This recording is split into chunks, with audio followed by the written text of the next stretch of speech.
Hey everybody, welcome back to Gracefield Families. We are loving bringing our knowledge and our experience to you guys weekly, and we hope you're enjoying it also. Today is the start of a two-part series about training your children. Yeah, so today we're going to look at the saying, home is for training and out is for maintaining. And then next week, we're going to bring you our simple 3-step process to training your children, which we've personally used at home and in the classroom. It's an effective tool for teaching. So stick around if you want to learn how to train your children, or one way to train your children, so that you can have positive behaviour in the house and when you're out and about.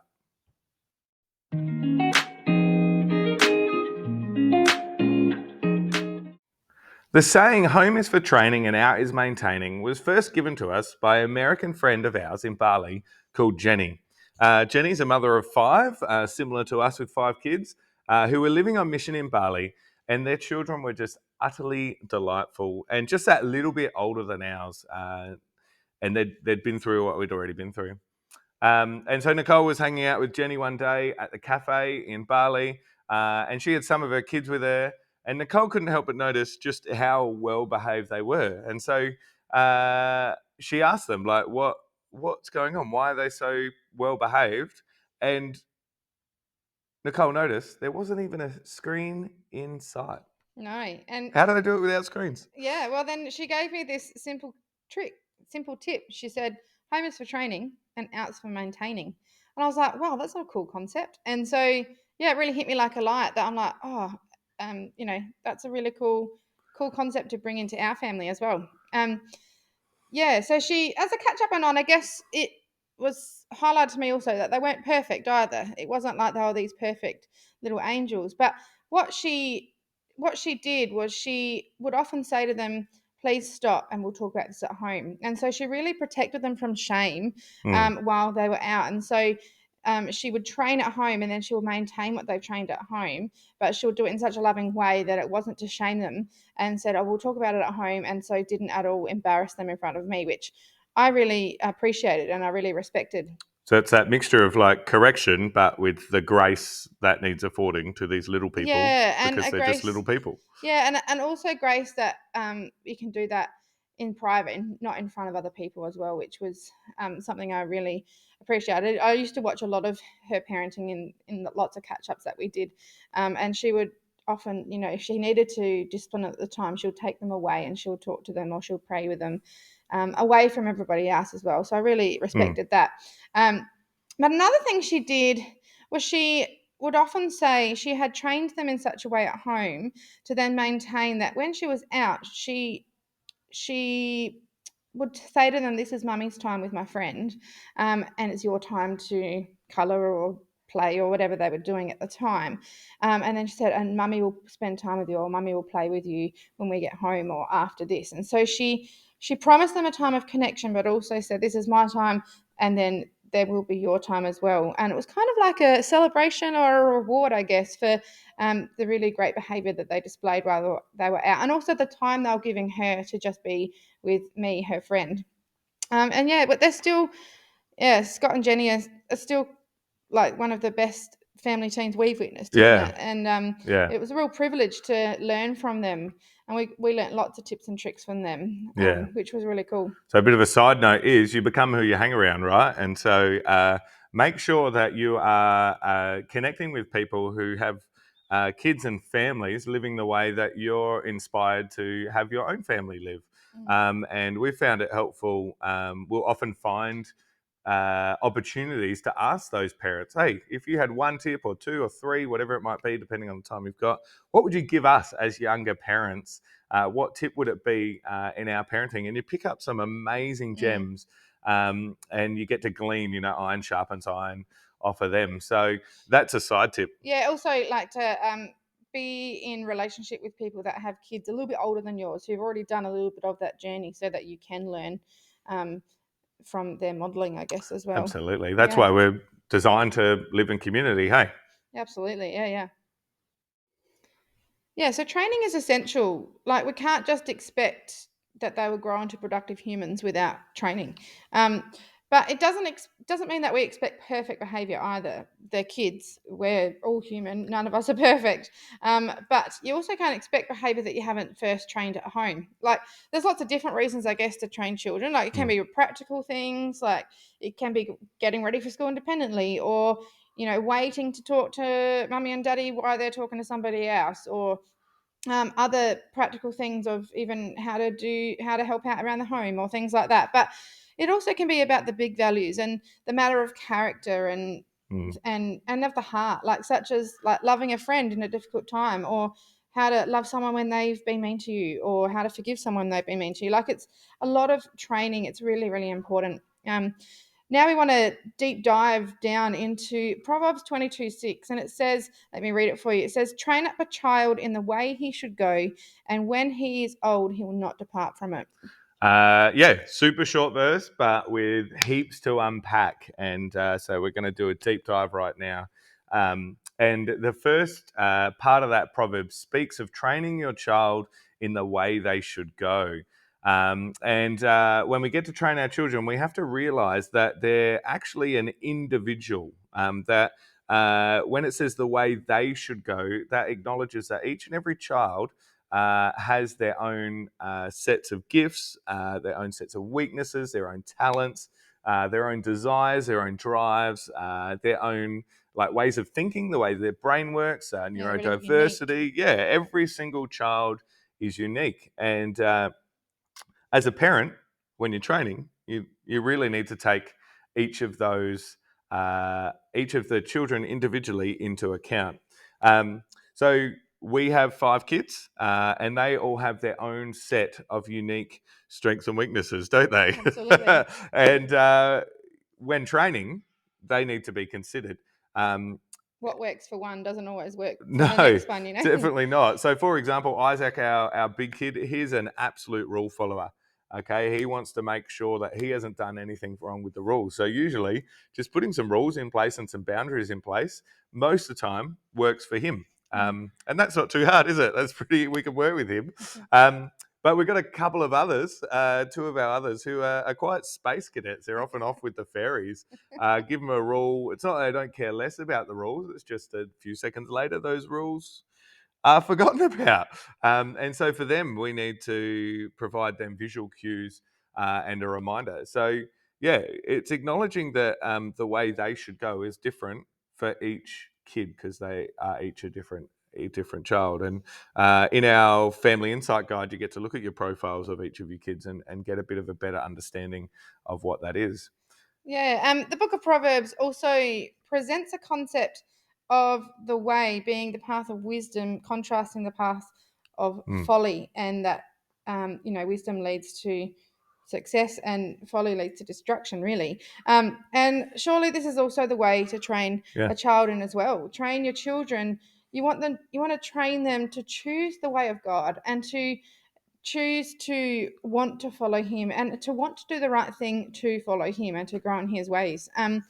Your family values and the way you train your children will point them toward this living of Christ, won't it? And it's not about perfect behavior, because once again, Jesus is the one that Yeah. is perfect and he's the one that redeems us.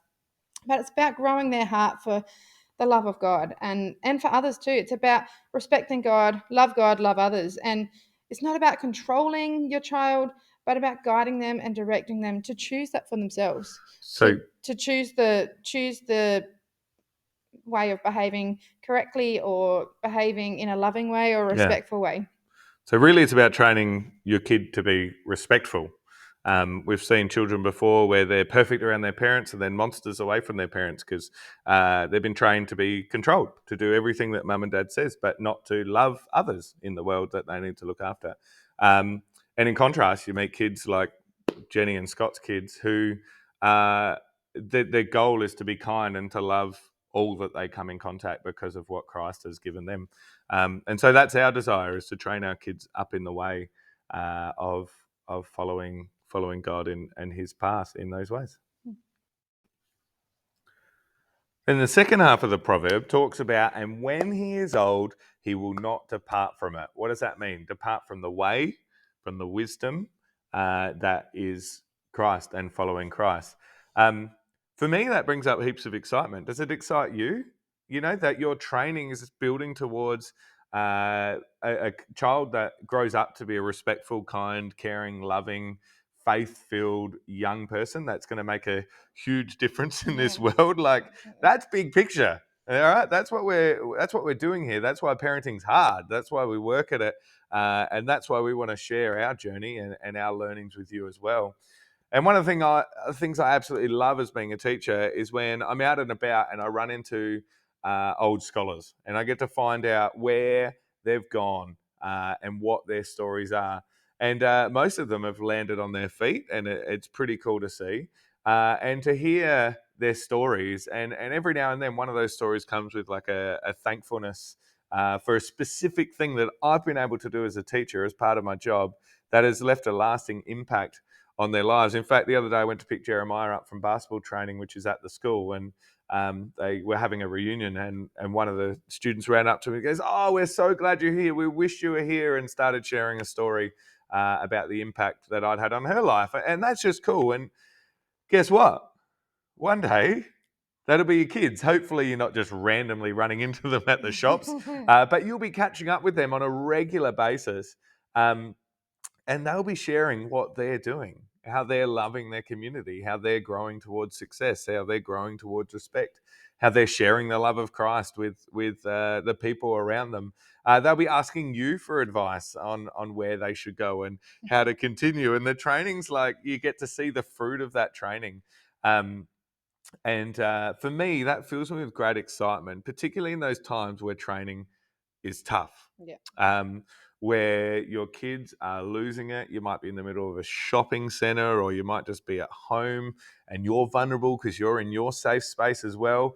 It takes all your energy because you're tired to just rein it in and train it out. Um, just looking big picture and thinking about where this is going and what this is worth and the prize at the end is super duper exciting. Mm. So I hope you're excited where they're going. We just really want to encourage you, thinking big picture, to pray. I said before that I pray for my students. I pray for a blessing over their lives. We need to do the same for our kids. Start praying for your kids. Start praying for their future. Start praying for their future spouses, their future jobs, their future careers, their future experiences. Pray for wisdom in your part on it, and the Holy Spirit's leading, that you'd be there in moments that they really need you, and that you'd step back and let others take on that sort of that role of training and looking after them when you do need to step back and let that happen. Pray for the right mentors, the right youth leaders, all that sort of stuff. Sorry, I'm getting excited. I'm excited for how our kids are going to change the world and who they're going to grow up to be.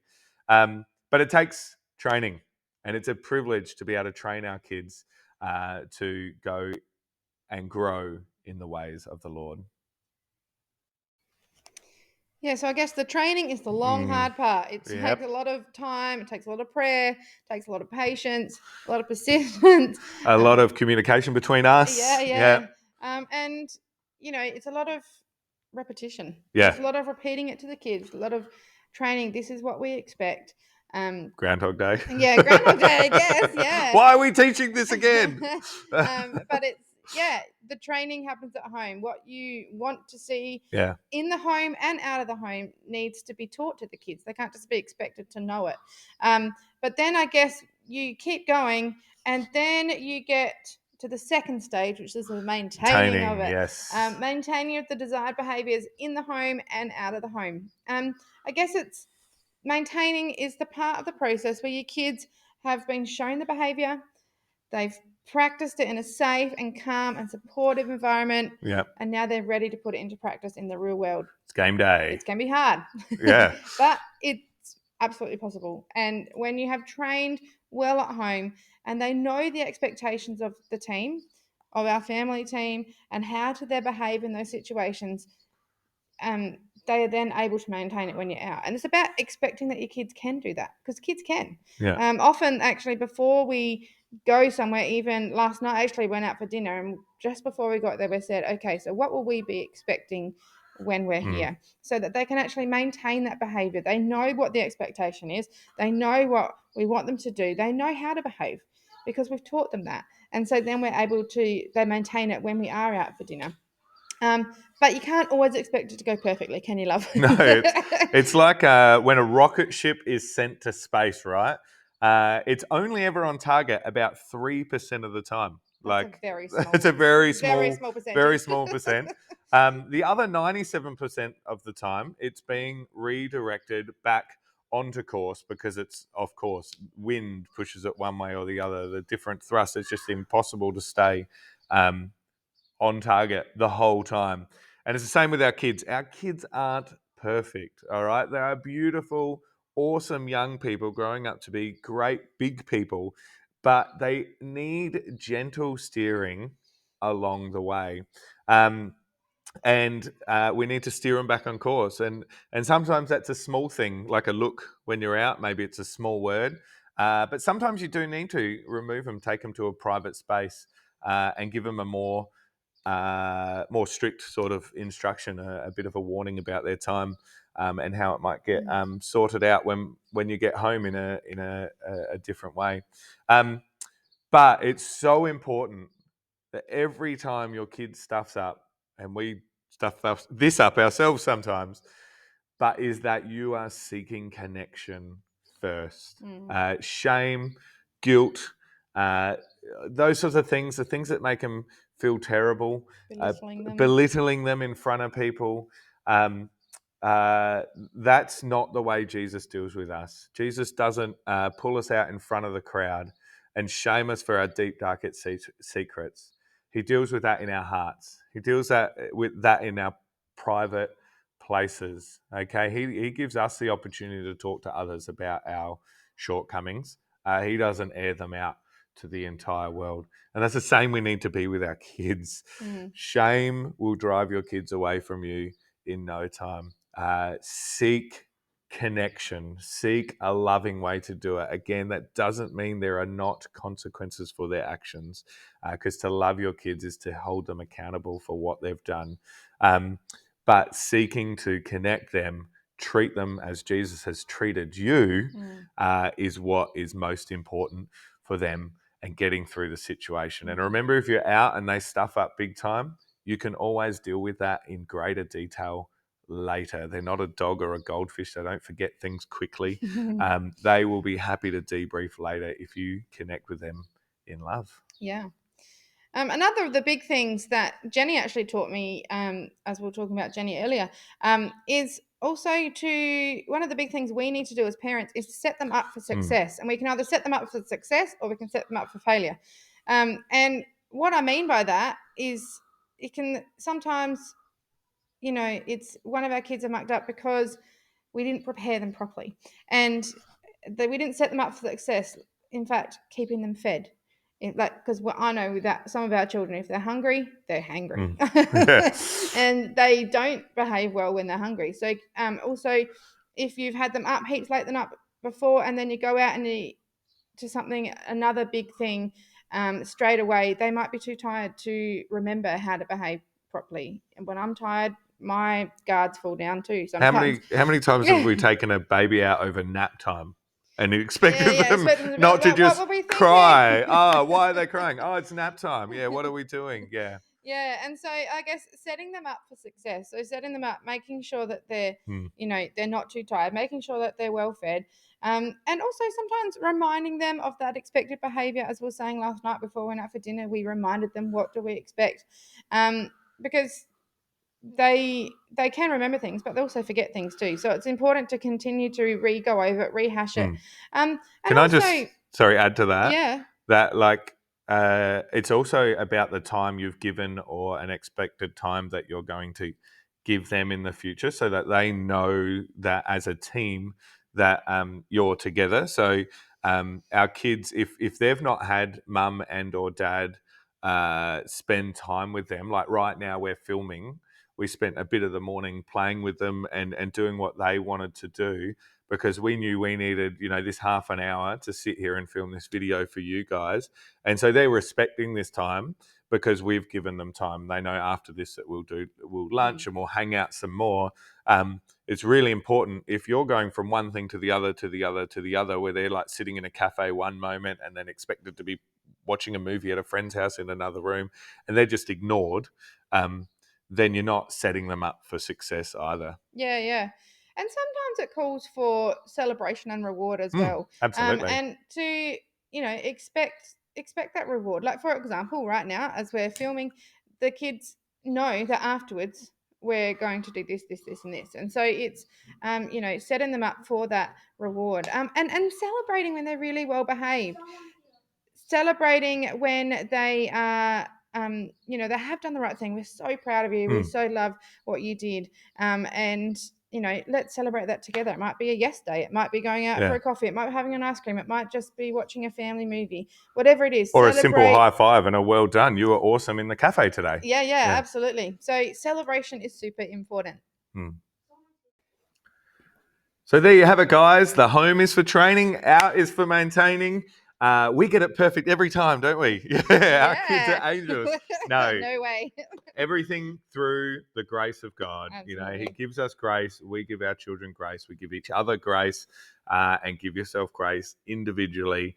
That's what we're all about. A very practical saying to help guide your team, their behaviours, their expectations, and who you want them to be into the future, which is Yeah. exciting. Yeah. So next week we've got a bit of a part 2. We're going to give you a simple 3-step process for training your child. It's not the only way to train a child, but it is a helpful way to do it. So if you want more from us, you can head over to our website. We'll link it below, but gracefueledfamilies.com or .com.au, they both work. You'll be able to follow the prompts and get a free 5-day insight guide. This guide will lead you through 5 days of different activities to know your family team better and work in grace together. One of the first day is actually a family profile. So we talked about that earlier. Then it'll also step you through family values on day 4. And then also talk about mission in day 5. So all things that are helpful for training your kids and how to move forward. Yeah, and also, and how to build your family team. Absolutely. And because each member of your family team is important, and each of them, need training, and your values will guide your training. Yeah. And so, So that's yeah, a free gift from us to you. So please absolutely. go and get that. The other thing you can do on our website is you can, what's the word? It's escaped me. You can click onto our course. Family values Yeah. course. It's coming very soon. It's Yeah. coming very soon, and that is going to take you through a real deep dive of family values, how to use them, why you would use them, in what situations, and how that can guide you towards your family mission, your family purpose, and all that you do as you train your children up in the ways of the Lord. Yeah, sorry about that Yeah, that that's all brain right. blank. It completely escaped my brain. But guys, thanks for listening today. Yeah. Thanks for being part of Grace Fueled Families. We are enjoying it. We hope you are. Remember to like and subscribe. The link is just below. And so we can continue to give you our wisdom, our ideas, our experiences, and together we can build family teams that love God and love others. So thank you for joining us today. Yeah. Bless you guys, and we'll see you soon. See you later.